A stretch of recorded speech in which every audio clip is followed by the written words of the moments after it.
खांडवा गांव में 7 बजने को थे और हर शाम की तरह आज भी चारों ओर घंटे की आवाज गूंज रही थी। 7 बजने वाले हैं, अपने अपने घरों की तरफ बढ़ते रहें। 7 बजने वाले हैं, अपने अपने घरों की तरफ बढ़ते रहें। हेलो जी राणा साहब। बोला 7 बजने वाले हैं, सब लोग घर गए या नहीं? जी राणा साहब, लगभग सब चले ही गए। लगभग? तू जानता है ना 7 बजे के बाद क्या होता है? फौरन घर भेज सबको। जी आप चिंता मत कीजिए, 7 बजने से पहले मैं सभी को घर भेज दूंगा। ठीक है, तू भी जल्द घर चले जा। जी राणा साहब, कल मिलते हैं। देव। हाँ पापा।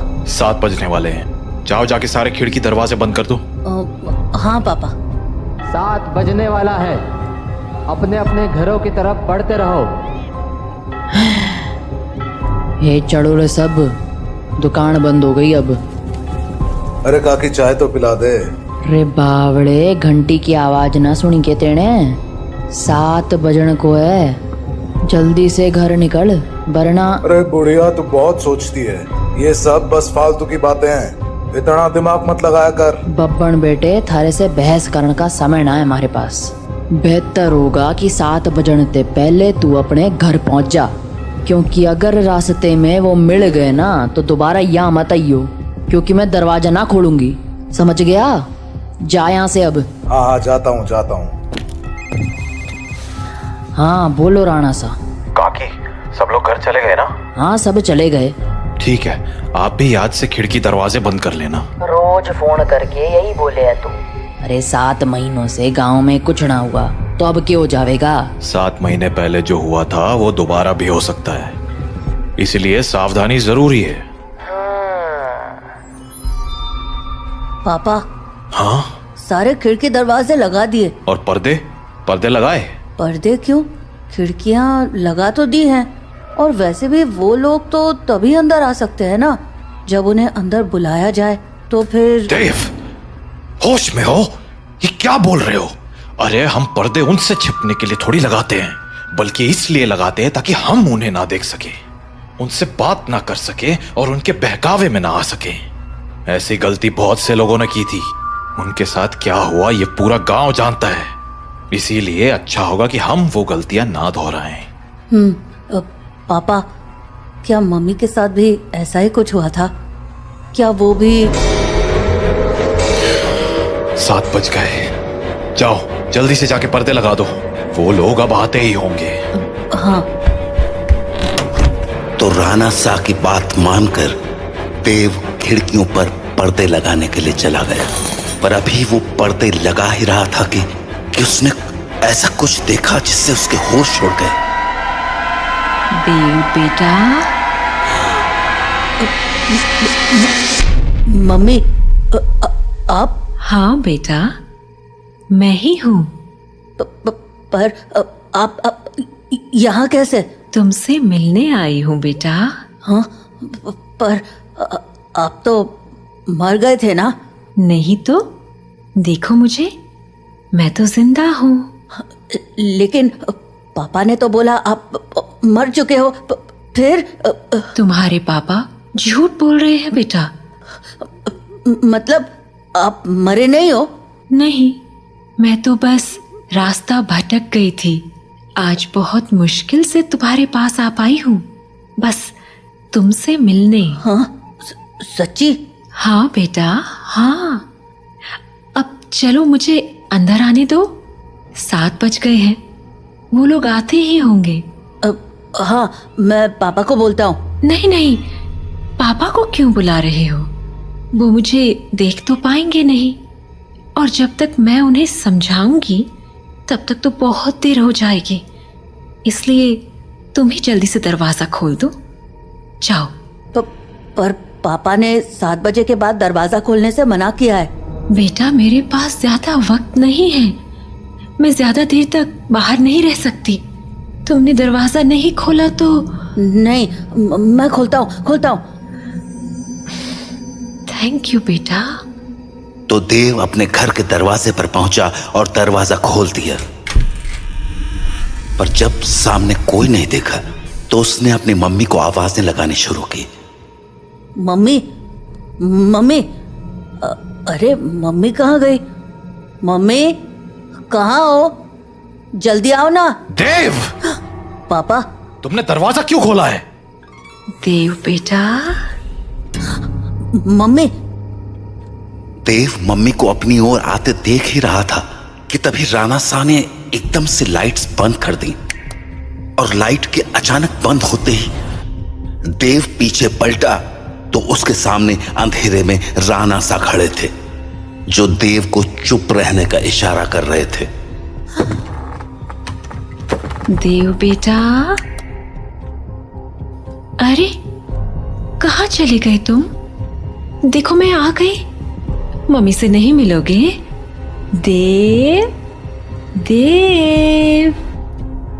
नंदिनी देव को आवाज लगा रही थी पर वो वहां था ही नहीं, क्योंकि राणा शाह ने उसे बगल वाले कमरे में छिपाकर दरवाजा बंद कर दिया था। पापा बाहर मम्मी थी और देव शांत हो जाओ, मैंने कहा था ना तुम्हारी मम्मी मर चुकी है। पर पापा उन्होंने बोला वो जिंदा है और देव बेटा, तुम अंदर हो ना? दरवाजा नहीं खोलोगे? तुम्हारी मम्मी आ गई। दरवाजा खोलो बेटा। पापा। श्श, कोई आवाज मत करो। लेकिन पापा, मुझे मम्मी से मिलना है। तुम्हें अगर सच में लगता है कि वो तुम्हारी मम्मी है तो उनसे कल सुबह मिल लेना, ठीक है? पर अभी के लिए शांत हो जाओ। राणा साह, ओ राणा साह, अरे मिलने दो ना मुझे देव से। कब तक झूठ बोलोगे उससे कि मैं मर चुकी हूं? राणा साह, आप सुन रहे हो ना? पापा। बेटा बिल्कुल भी ध्यान मत दो और आंख बंद करके सो जाओ। पर पापा, मम्मी ये क्या बोल रही है? शांत रहो देव, कल सुबह मैं तुम्हें सब समझा दूंगा, पर अभी के लिए चुपचाप आंखें बंद करो और सो जाओ। तो देव अपने पापा के कंधे पर सर रखकर सो गया और जब सुबह हुई तो राणा शाह देव को आवाज लगाते हुए बोले, देव उठ जाओ, सुबह हो गई है। हाँ, सुबह हो गई तो मम्मी से मिल सकते हैं ना अब? आओ मेरे साथ, तुम्हें तुम्हारी मम्मी से मिलाता हूं। लेकिन जैसे ही दोनों कमरे के बाहर आए वहां कोई नहीं था। हाँ, मम्मी कहाँ गई? मैंने कहा था ना कि वो तुम्हारी मम्मी नहीं थी। पापा, वो मम्मी जैसे ही बात कर रही थी। बेटा मैंने समझाया था ना तुम्हें, पर्दे लगाने के पीछे की सबसे बड़ी वजह यही है कि हम उन्हें देख ना पाए, उनकी बातों में ना आ पाए, जैसे कल तुम आ गए। पर वो बोल रही थी कि वो मरी नहीं है, जिंदा है। अगर वो मर गई है तो यहाँ कैसे आ गई? एक काम करो, मेरे साथ आओ। हाँ, कहाँ पापा? बस चलो मेरे साथ, तुम्हें कुछ दिखाना है। तो उसके बाद वो दोनों गांव के लगभग बाहर चले आए और वहां पहुंचते ही देव बोला, पापा हम लोग यहाँ क्यों चले आए? बताता हूं, पर पहले आस पास देखकर ये बताओ कि यहाँ क्या दिख रहा है तुम्हें? यहाँ तो कुछ भी नहीं है। आसपास बहुत सारे पेड़ हैं, सामने गांव से बाहर जाने का रास्ता है और पास में बब्बन भैया का घर है। तुम्हें कहीं पर कोई बस दिख रही है क्या? हाँ, वो उस तरफ एक पुरानी सी बस है। क्यों? बेटा ये वही जगह है जहां तुम्हारी मम्मी की मौत हुई थी। हाँ, उस दिन हमें शहर से लौटने में देरी हो गई थी और गांव पहुंचते पहुंचते सुबह के 4 बज गए। सूरज निकलने में थोड़ा वक्त था तो गांव के सभी घरों की खिड़की दरवाजे बंद ही थे, इसीलिए सुबह होने तक हमारे पास झाड़ियों में छिपे रहने के अलावा कोई चारा नहीं था। हम लोग एक झाड़ के पीछे छिपे ही थे कि मैंने तुम्हारी मम्मी की एक आवाज सुनी। नंदिनी, क्या हुआ? राणा साहब, उन्होंने हमें देख लिया है, हमें कहीं और जाना पड़ेगा। हाँ, पर कहाँ? आसपास कोई घर है? घर तो है, पर मुझे नहीं लगता कि अभी कोई दरवाजा खोलेगा। तो अब क्या करें? वहाँ एक पुरानी सी बस है, हम उसमें जाकर छिप सकते हैं। हाँ ठीक है, चलो तो हम दोनों फटाफट उस बस के पास पहुंच गए। पर फिर क्या हुआ? मैं तो बस के अंदर चला गया, पर तुम्हारी मम्मी मेरे पीछे नहीं आ पाई, क्योंकि वो बाहर खड़े होकर किसी से बात करने लगी। क्या हुआ बेटा, क्यों रो रहे हो? आंटी, मुझे बहुत डर लग रहा है। मैं बाहर छूट गई हूँ। मेरा घर बहुत दूर है। अरे बेटा रो मत, एक काम करो, मेरे पास आओ, हम लोग इस बस में छिप जाएंगे, फिर वो लोग हमें नहीं ढूंढ पाएंगे। सच में आंटी? कोई नहीं ढूंढ पाएगा? हाँ हाँ पक्का, कोई नहीं ढूंढ पाएगा, आ जाओ। थैंक यू आंटी, पर मैंने तो आपको ढूंढ लिया। हाँ?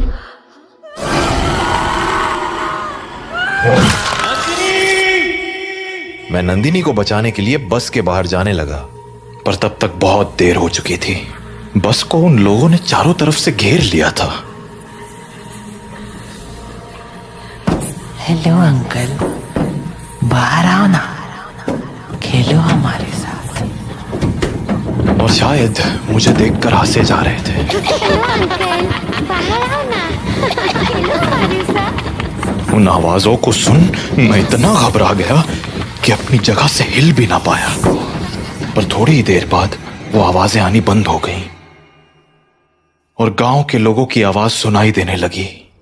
मैं समझ गया था कि सुबह हो चुकी थी, तो मैं बस के बाहर निकलकर तुम्हारी मम्मी को आवाज लगाने लगा।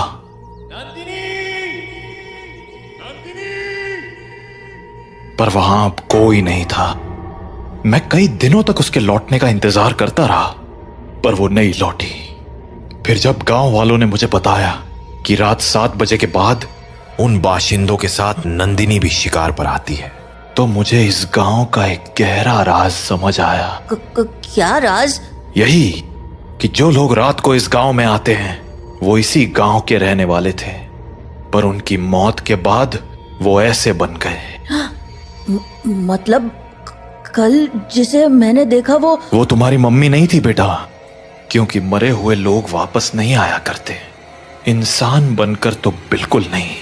अपने पापा से बात करने के बाद देव के मन में बहुत सारी बातें चल रही थी और वो उन्हीं ख्यालों में खोया हुआ काकी की दुकान में बैठा हुआ था कि तभी हर तरफ से घंटे की आवाजें आना शुरू हो गईं। 7 बजने वाला है, अपने अपने घरों की तरफ बढ़ते रहो। चलो चलो, घंटा बज गया, निकलो अपने अपने घरों को। अरे बुढ़िया, तू फिर शुरू हो गई। बोला था ना ये सब फालतू की बातें। अरे बावड़े, दिमाग फिर गया है क्या तारा? जानता है ना 7 बजे के बाद बाहर के हुए है, कच्चा चबा जावेंगे वो बाशिंदे। अच्छा, और तुझे कैसे पता कि वो कच्चा चबा जावेंगे? क्योंकि आज तक जो भी रात को बाहर रुका है वो मारा ही गया है। अच्छा, फिर थारा राणा सा कैसे बच गया? हाँ, वो भी तो फंसा था ना रात को अपनी लुगाई के साथ। मैंने बोला ना, थारी फालतू बातें सुनने के लिए हमारे पास टेम ना है। जा निकल अब यहाँ से। हाँ जाता हूँ। इतना कहकर बब्बन वहां से चला गया, पर बब्बन की बात ने देव का ध्यान जरूर खींच लिया था। तो वो भी अब ये सोचने लगा था कि उस रात उसकी मम्मी तो मर गई, पर पापा कैसे बच गए। वो ये सब बातें सोच ही रहा था कि तभी काकी बोली, अरे छोरे, हाँ बात ना सुनी क्या तूने हमारी? बोला ना घर निकल। जी काकी। तो देव हड़बड़ाता हुआ काकी की दुकान से बाहर निकल आया। वो घर के लिए निकलने ही वाला था कि उसके मन में एक और ख्याल आया और वो सीधा बब्बन के पीछे चल पड़ा। बब्बन भैया। हाँ? क्या हो गया छोरे, कहाँ भागा चला रहा है? वो मुझे ना आपसे एक बात पूछनी है। पूछ। वो अरे जल्दी बोल, पता है ना 7 बजने को है। तू घर नहीं पहुंचा तो थारा बाप सर पीट लेगा। वो आप वहाँ काकी को बोल रहे थे ना कि एक रात मेरे पापा और मम्मी बाहर रह गए थे और मम्मी को तो उन लोगों ने मार दिया था, पर पापा किसी तरह बच गए। तुम्हारे पास मारी ही बात दोहराने आया है के? जल्दी पूछना के पूछने तने। नहीं, मैं ये बोल रहा था कि आपका भी घर उसी टूटी फूटी बस के पास है ना? हाँ तो आपने कुछ देखा था क्या? कमाल है, बाप अंधा कानून और बेटा सरलॉक। हाँ, देखा था, सब देखा था। कैसे उन बाशिंदों ने थारी माँ को नोच खाया था। खाना तो वो थारे बाप को भी चाहते थे, और थारा बाप साला बस में छिपा बैठा था, और वो लोग न जाने क्यों अंदर ना जा पा रहे थे। वो सारे लोग सूरज निकलने तक बस को घेरे खड़े थे। कोई बस को पीट रहा था तो कोई चीख रहा था, पर अंदर कोई ना जा पा रहा था। पर वो लोग घुस क्यों नहीं पा रहे थे? क्योंकि 7 बज गए, बातचीत का टाइम खत्म। अब चल हमारे साथ। नहीं, मैं घर जाता हूँ। रे बावले, अब घर जाने का मौका खत्म हो गया। आधे रास्ते में ही कोई ना कोई नोच खावेगा तुझे। चल अब हमारे साथ। तो बब्बन देव को लेकर अपने घर चला गया। वहीं राणा सा अपने घर में परेशान हुए जा रहे थे। ये देव कहाँ रह गया? अब तक घर क्यों नहीं आया? काकी को पूछता हूं। हेलो काकी। हाँ राणा सा, मारे को लग ही रहा था कि थारा फोन आवेगा। सब लोग जा चुके हैं और दरवाजे खिड़कियां भी लगा ली हैं मैंने, इसलिए चिंता मत। काकी, देव है क्या वहाँ? हाँ देव, वो तो कब का निकल गया यहाँ से। देव घर नहीं लौटा है क्या? तुम एक काम करो सा, बाकी लोगों को फोन करके पूछ ले, क्या पता देव किसी के यहाँ रुक गया हो। ठीक है। जहाँ राणा सा देव को हर जगह ढूंढे जा रहे थे, वहीं देव बब्बन के साथ उसके घर चला आया था। तो अभी वो दोनों साथ में बैठे ही थे कि देव को बाहर से एक जानी पहचानी आवाज सुनाई पड़ी। बब्बन, ओ बब्बन, देख मैं आ गई। ये तो मेरी मम्मी की आवाज है। सही पहचाना छोड़े, तारी मम्मी ही है बाहर। अब एक काम कर, यहीं रुक और यहाँ से तमाशा देख। तो बब्बन खिड़की के पास गया और पर्दे हटा दिए। हाँ छोरी, बुला रही थी ना मने, ले देख मैं आ गया। कितना इंतजार कराता है तू। इंतजार? अरे अभी तो आई तू। मैं तो रोज ही आती हूँ, तू मुझसे कभी मिलता ही नहीं। अरे थारे से तो रोज बात करूँ हूँ मैं। हाँ, पर मिलने का मतलब बस बात करना थोड़ी होता है, करीब भी तो आना होता है ना। अच्छा, मारे करीब आना साथा ने। और नहीं तो क्या, खोल ना दरवाजा। कमाल है छोरी, तू भी अपने राणा सा को इतनी जल्दी भूल गई। जो राणा सा देखेंगे नहीं, वो उन्हें पता कैसे चलेगा। कमाल है तू भी। वैसे थारे बेटे का क्या, वो तो देख सके है ना। ओफो बब्बन, तू भी ये क्या बातें करने लगा। हम दोनों के बीच में किसी दूसरे का क्या काम।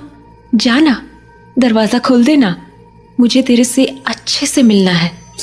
अच्छा चल ठीक है, खोल ही देता हूँ दरवाजा अब। तो बब्बन दरवाजा खोलने जा ही रहा था कि देव बोला, बब्बन भैया दरवाजा मत खोलना, वो मेरी मम्मी नहीं है। अरे यो बात तो मने भी पता है, यो थारी माँ तो अब बिल्कुल ना रही। अरे बब्बन भैया, मैं सच कह रहा हूँ, वो इंसान नहीं है। वो इंसान है या नहीं, ये तुझे अभी पता चल जाए, तू बस देखता जा।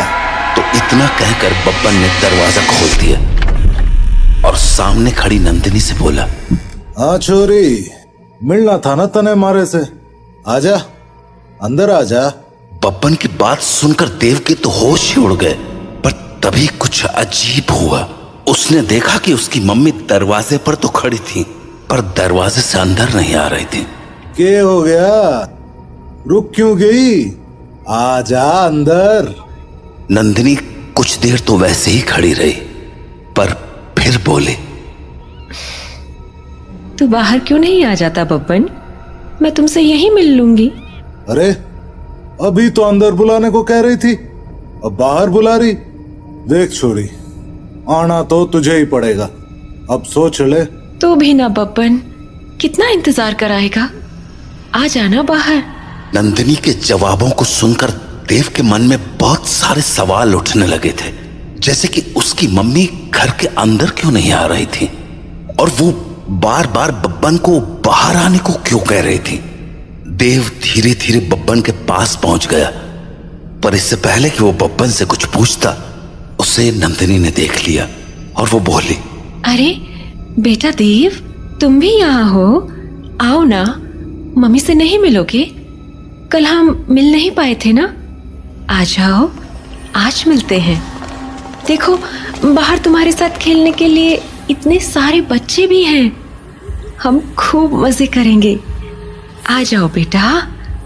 नंदिनी और उसके साथ उन बच्चों की टोली को देखकर देव को डर तो बहुत लगा, पर उसने नंदिनी की बातों पर ध्यान न देते हुए बब्बन से पूछा, बब्बन भैया, दरवाजा तो खुला है और आपने मम्मी को अंदर आने को भी बोल दिया है, फिर वो अंदर क्यों नहीं आ रही हैं? और ये बच्चे भी बाहर ही खड़े हैं, क्यों?